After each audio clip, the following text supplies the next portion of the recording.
नमस्ते दोस्तों, स्वागत है आपका और एक नया पॉडकास्ट में। मैं हूं आपका होस्ट अफ्ताबी आलम और आज मेरे साथ है मेरा दोस्त, आज का गेस्ट औतनुदा। आज जिस टॉपिक में हम लोग डिस्कस करेंगे, फोर्डो न्यूक्लियर फैसिलिटी के बाहर बहुत सारा ट्रक को दिखाई गया है अमेरिका का अटैक से जस्ट पहले। क्या वो जो ट्रक दिखाई गया है, वो ट्रक में क्या 400 किलो यूरेनियम को लेके दूसरा जगह में स्टोर कर चुका है, या और दूसरा कुछ एक्टिविटी किया? ईरान ने यूएस को चकमा दे दिया।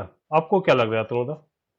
अब तो आपने ये जो इंसिडेंट का बात बोला, ये होपफुली ये 19th का था, जब ये अटैक होने वाला था उससे पहले का। और उस टाइम में ही हम लोग देखे थे कि ये जो इमेज अभी आ गया है, बहुत पहले ये सामने आया है, जिसमें हम लोग देख सकते हैं कि राउंड अबाउट 18 से या 20 ट्रक जो है, वो जो एंट्री है, मतलब जो न्यूक्लियर साइट है वहाँ जहाँ से एंट्री होता है, वहाँ लाइन लगा के पहले वो लोग अंदर गए। और उसके बाद ऐसा भी इमेज आया है कि वहां से वो लोग बाहर आए। तो बहुत सारा क्वेश्चन इस इंसिडेंट में अराइज करता है। पहला जो है कि यूएस अपने तरफ से, यूएस को अगर पता था कि यही पर्टिकुलर लोकेशन है जहां यूरेनियम को एनरिच किया जा रहा है, या फिर उन लोग का जो भी न्यूक्लियर जो डेवलपमेंट हो रहा है, टाइम क्यों लगा है इसको अटैक करने में? ऑन द अदर साइड, अगर इतना ही टाइम मिला तो जस्ट अटैक से पहले ही कैसे इतना सारा ट्रक अंदर घुसा और इतना सारा ट्रक बाहर भी आ गया है, और कहा जा रहा है कि ये जो यूरेनियम था इसको रिलोकेट किया गया है। ईरान की तरफ से कहा गया है कि ये सारा जो उन लोगों का जो भी प्रोजेक्ट चल रहा था, न्यूक्लियर प्रोजेक्ट, वो काफी अभी मतलब सुरक्षित और कम आराम से चल रहा है। ऑन द अदर साइड जो अटैक हुआ है, उस अटैक के हिसाब से हम लोग ये एक्सपेक्ट कर सकते हैं कि यूरेनियम का जो एनरिचमेंट था, वो जो प्रोसेस था, वो बंद हो जाना चाहिए था। और जो भी अटैक हुआ है उस तरह से, उससे हम लोग ये एक्सपेक्ट कर सकते हैं कि ईरान का ये जो प्रोग्राम है ये कम्प्लीटली खत्म हो जाना चाहिए।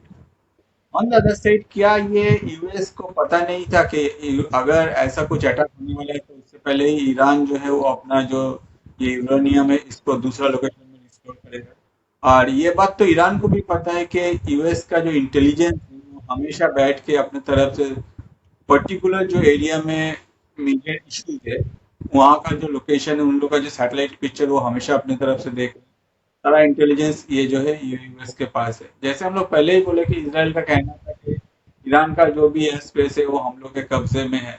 तो ऑब्वियसली अगर कोई भी कंट्री जैसे कि यूएस के जैसा कंट्री, अगर इतना डेवलप कंट्री अपनी तरफ से कहीं अटैक करता है, तो उनके पास तो ये अपडेट है ही कि भाई ये जो ट्रक है यहाँ घुसा है, फिर ट्रक वहां से बाहर आया है, जो भी मूवमेंट हुआ है, ये सब ट्रक कहाँ गया है, पर्टिकुलर कौन सा लोकेशन में ये सब स्टोर किया गया है, ये सब सारा इंफॉर्मेशन तो यूएस के पास अवेलेबल है। मतलब जैसे ये सब होने के बाद क्यों अटैक किया गया? और अगर ये सब होने के बाद अटैक किया जाता है, at that point of time Iran अपने तरफ से क्लियरली बोल दे रहा है कि भाई हम लोग का जो भी मतलब प्रोग्राम था, न्यूक्लियर प्रोग्राम, वो कम्प्लीटली सुरक्षित है और ये अब अच्छी तरह से चल रहा है। तो इसमें बहुत सारा क्वेश्चन अराइज करता है। आप तक जो दिखता है एग्जैक्टली वो तो हम लोग सिर्फ एक्सपेक्ट कर सकते हैं कुछ इमेज के जो आया है उसके भरोसे। ऑन द अदर साइड, ये हम लोग अगर इसको थोड़ा सा एनालिसिस करने जाए, तब हम लोग को पता चलता है कि एग्जैक्टली हुआ क्या है। अगर इतना ही यूरेनियम उस लोकेशन में था और उस लोकेशन में यूएस अपने तरफ से जो ब्लास्ट किया है या फिर जो भी अटैक किया है, तो ऑब्वियसली ये जो यूरेनियम था वो इफेक्टेड होना चाहिए था। ऑन द अदर, अगर वहां से यूरेनियम निकाला गया है तो यूएस ने क्यों इतना देर रुका? उसके बाद ईरान को ये चांस क्यों दिया कि वो अपने यूरेनियम जो है वहां से रिलोकेट कर पाए? अगर वो ही ट्रक से यूरेनियम को रिलोकेट किया गया है, तब जो मेजर क्वेश्चन आता है, तो यूएस के पास तो इंटेलिजेंस है, यूएस के पास अपना सैटेलाइट्स भी है, वो उन लोगों को पता है कि ये यूरेनियम कहाँ रिलोकेट किया गया है। वो जो पर्टिकुलर लोकेशन में रिलोकेट किया गया है, जब वो रिलोकेट हो रहा था उस टाइम में यूएस की उस यूरेनियम के ऊपर अटैक नहीं किया। तो ये सारा जो क्वेश्चन है, ये अभी अभी हम लोग के लिए इसका जो एग्जैक्ट जवाब है वो हम लोग के पास पता नहीं है। हम लोग सिर्फ एक्सपेक्ट कर सकते हैं कि हो सकता है कि ये होने से वो होगा, वो होने से वो होगा। ऑन द अदर साइड, ये सारा जो ट्रक का मूवमेंट है, क्या ये मूवमेंट बस हम लोग को गुमराह करने के लिए या फिर दुनिया को गुमराह करने के लिए ईरान ने किया है? ऑन द अदर साइड अगर देखा जाए, जो ये मतलब ये पर्टिकुलर जो लोकेशन है, इसको इतना ज्यादा हाईलाइट किया गया है, हो सकता है कि दूसरा कोई लोकेशन में यूरेनियम जो है वो एनरिचमेंट का जो प्रोसेस है वो अभी भी चल रहा है। और इसके वजह से ईरान अपने तरफ से बोल रहा है कि भाई हम लोग का जो प्रोग्राम है वो चल रहा है, यूएस जो है यूएस को गुमराह किया जा रहा है। तो नो डाउट, अगर इसके डेट में अगर देखा जाए, यूएस का जो इंटेलिजेंस है वो नो डाउट बहुत ही अच्छा है। लोग बहुत ही अच्छी तरह से काम करते हैं, उन लोग को दुनिया में क्या हो रहा है, कहाँ हो रहा है, सब कुछ इन्फॉर्मेशन उन लोगों के पास सबसे पहले। उसके बाद भी अगर ऐसा कोई अटैक किया जाता है और at that point of time कुछ भी वहां से यूरेनियम का ऊपर कुछ इफेक्ट नहीं होता है, तो ये क्वेश्चन अराइज करता है सबके दिमाग में कि एग्जैक्ट हुआ क्या है। क्योंकि जैसे हम लोग को पता है कि वार के टाइम कोई भी कंट्री अपने तरफ से कुछ भी इंफॉर्मेशन, जेन्युइन इंफॉर्मेशन जो है वो इतने जल्दी प्रोवाइड नहीं करता है, क्योंकि हर कोई चाहता है कि अपना कंट्री को एक सेफ साइड में रखे, आगे जो वार है उसको नेक्स्ट लेवल पे ले। ये फोर्डो क्या है और क्यों इम्पोर्टेंट है, आपको क्या लगता है? ये एक ये एक लोकेशन है जहाँ, जैसे कि ईरान में बहुत सारा लोकेशन है, ये एक ऐसा लोकेशन है, अभी तो बहुत सारे मैप्स भी अवेलेबल है, जो कि एक पहाड़ी के नीचे है।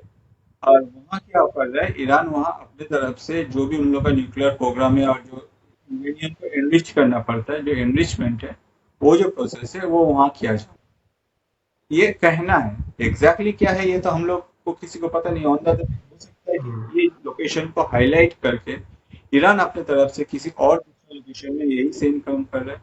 एग्जैक्टली अगर देखा जाए ये तो जमीन के बहुत ही नीचे है, ऊपर से थोड़ा बहुत पहाड़ी भी है उस लोकेशन पे, जिसके वजह से इन लोगों को एक नेचुरल प्रोटेक्शन मिल रहा है कि कोई भी अगर यूएस का हो या फिर कोई भी बम्बर हो, इतना जल्दी या पर्टिकुलर इन लोगों का जो भी मतलब जहाँ प्रोडक्शन होता है या फिर जहाँ उन लोग का रिसर्च वर्क चल रहा है, उस लेवल पे वो लोग इतना जल्दी हिट नहीं कर सकते वहाँ का जो लोकेशन है secure है। ये ईरान की तरफ से भी क्लेम किया गया है। आगे जाकर अगर देखा जाए यूएस के जो बॉम्बर्स अटैक किया है, no doubt those are the best. अब वो बॉम्बर अगर अटैक करते एक साथ इतना, मतलब कहा जा रहा है कि 6 बॉम्ब ड्रॉप किया गया है उस लोकेशन पे, तो उसके बाद भी ये लोकेशन पे कुछ प्रॉब्लम नहीं हुआ। उन लोगों का जो मतलब यूरेनियम एनलाइनमेंट या फिर एनरिचमेंट जो प्रोग्राम वो कैसे चल रहा है, ये तो क्वेश्चनेबल है ना। तो दुनिया में अभी पहले जैसा था कि हम लोग को कुछ भी न्यूज में देखा देता था और हम लोग उसको ट्रस्ट कर लेते थे, या फिर कोई भी आके कुछ बोल लेता तो हम लोग उसको ट्रस्ट लेते हैं। अभी दुनिया इस तरह से नहीं है। हो सकता है कि दुनिया में एक सर्टेन अमाउंट ऑफ पीपल जो है जो ये बात मान ले। ऑन द अदर साइड हर कोई जो है, अभी जो इमेज आ रहा है, जो भी न्यूज आ रहा है, जो भी रिसोर्सेज से जैसे जिसको पता चल डिफरेंट रिसोर्सेज से, तो हम लोग ऐसे नहीं है कि हम लोग इसको मान सकते हैं, क्योंकि हम लोग के दिमाग में बहुत सारे क्वेश्चन राइज करते हैं। और वही क्वेश्चन को अगर हम लोग आंसर ढूंढने जाए तब हम लोग उसमें हो सकता है कि एक सर्टेन अमाउंट तक कुछ पॉइंट्स जो है या फिर कुछ जो डॉट्स है वो हम लोग मैच कर सकते हैं, मगर इस इंसिडेंट में सारे जो डॉट्स है वो अभी तक मैच नहीं। सैटेलाइट इमेज से क्या दिखाई दिया? सैटेलाइट इमेज से यही दिखाई दिया कि कुछ ट्रक्स जो है वो वहाँ घुसा, एकदम पूरा लाइन लगा हुआ था, और एक सर्टेन टाइम के बाद बीच एग्जैक्टली सैटेलाइट इमेज में तो ये भी एक फंड है अपने, ये बहुत ही अच्छा है। सैटेलाइट इमेज में सब कुछ क्लियर नहीं किया जा रहा है, जबकि सैटेलाइट तो वहाँ, अब हम लोग को पता है कि यूएस हमेशा उस पर नजर रख रहा है, चाहे यूएस हो चाहे दूसरा कोई भी सैटेलाइट हो, मगर जो भी इमेज पब्लिक में आया है उसमें सिर्फ दिखाई दे रहा है कि ट्रक घुस रहा है और ट्रक बाहर जब आ रहा है, वो जो लाइन है वही दिखाई दे रहा है। एग्जैक्टली वो ट्रक कहाँ मूव किया है, किस लोकेशन से आया है, या फिर ट्रक में क्या था, ये सब डिटेल्स अगर चाहे तो सैटेलाइट की तरफ से और भी कुछ इन्फॉर्मेशन पब्लिक किया जा सकता था, मगर अभी वॉर टाइम है इसलिए ये सारा कुछ पब्लिक नहीं किया गया। एक सर्टेन लेवल तक इंफॉर्मेशन दिया गया है।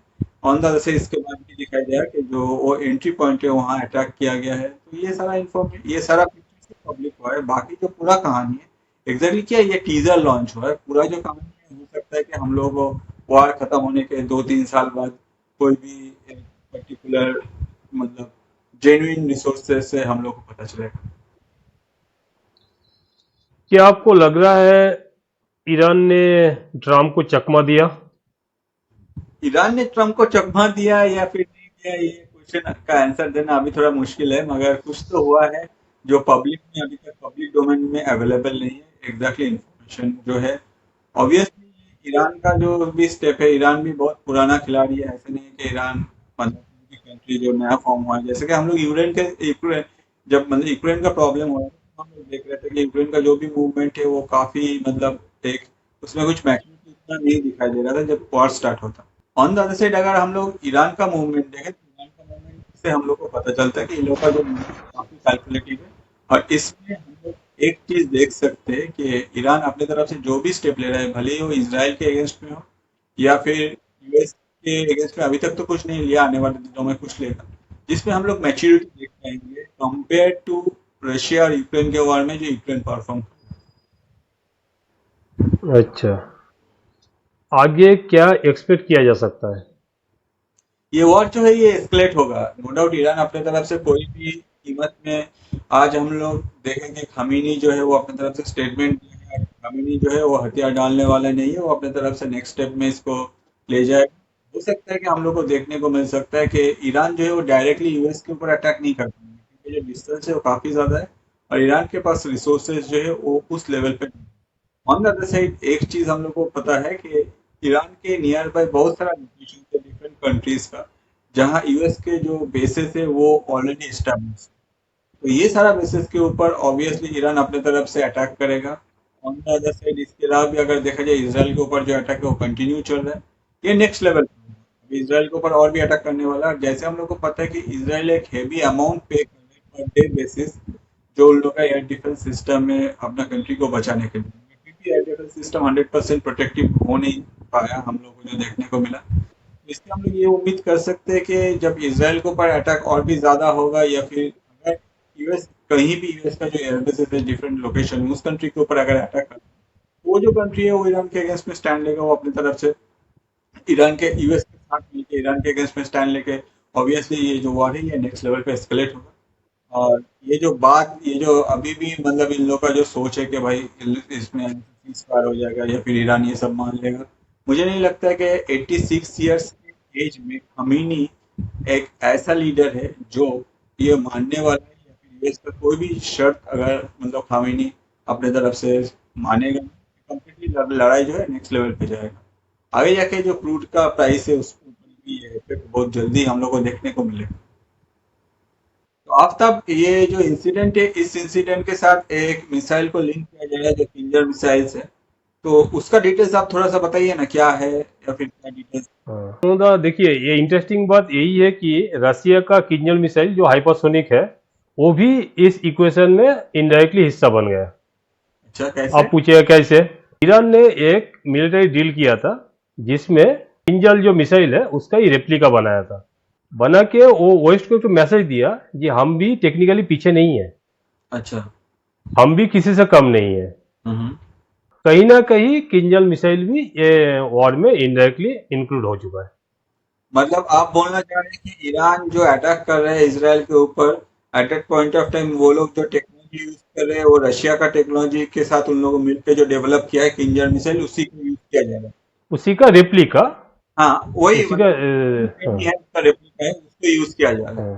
हाँ, हाँ। अगर जरूरत पड़ेगा तो वो भी करेगा, वो भी दिखा रहा है वेस्ट को। हम भी कम नहीं है टेक्निकली, हम भी अभी आगे आ चुके हैं। अच्छा, मतलब ये मिसाइल जो है ये अभी तक यूज नहीं किया है, मगर ये मिसाइल जो है ऑलरेडी ईरान के पास है। इन फ्यूचर अगर जरूरत पड़ता है तो ऑब्वियसली यूएस के अगेंस्ट में या फिर इसराइल के अगेंस्ट में ये मिसाइल यूज करेंगे। यूज कर सकता है, करेगा। ठीक है। बहुत ही अच्छी इंफॉर्मेशन दिया आप तब आपने, जिसमें पता चलता हम्म, है कि ईरान का जो भी डेवलपमेंट है वो नो डाउट ऐसा नहीं कि हम लोग सोच रहे हैं कि यूएसए एक डेवलप्ड है। ईरान ने भी अपनी तरफ से मिसाइल ने काफी अच्छी तरह से डेवलपमेंट किया, और ये जो रशिया के साथ मिलकर किया है, इन फ्यूचर जगह अगर ऐसा कुछ करता है तो नो डाउट इसमें रशिया भी डायरेक्टली, रशिया का जो इन्वॉल्वमेंट है वो भी एक आगे आएगा। तो यूएस हो सकता है कि रशिया के अगेंस्ट में ओपनली कुछ स्टेप लेने का सोचे, या फिर उन लोगों को, जैसे हम लोग को पता है कि रशिया में के अगेंस्ट में 1000 या 1200 ऐसा कुछ ऑलरेडी सैंक्शंस डाल के रखा है। अब आने वाले दिनों में अगर ऐसा कुछ होगा तो हम्म, आगे क्या करेगा ये भी एक देखने का चीज है। अच्छा पॉइंट आपने पकड़ा है, बहुत ही अच्छा इन्फॉर्मेशन दिया है। हाँ। तो दोस्तों, जैसे कि आपने सुना, ईरान ने न्यूक्लियर डिप्लोमेसी का खेल में एक कदम आगे बढ़कर वेस्ट को कॉन्फ्यूज कर दिया। आप लोग को क्या लग रहा है, कमेंट करके जरूर बताइए। और अगर हम लोग का ये पॉडकास्ट आप लोग को अच्छा लग रहा है तो लाइक, शेयर और सब्सक्राइब जरूर कीजिए। जय हिंद। थैंक यू तुम लोग, थैंक यू।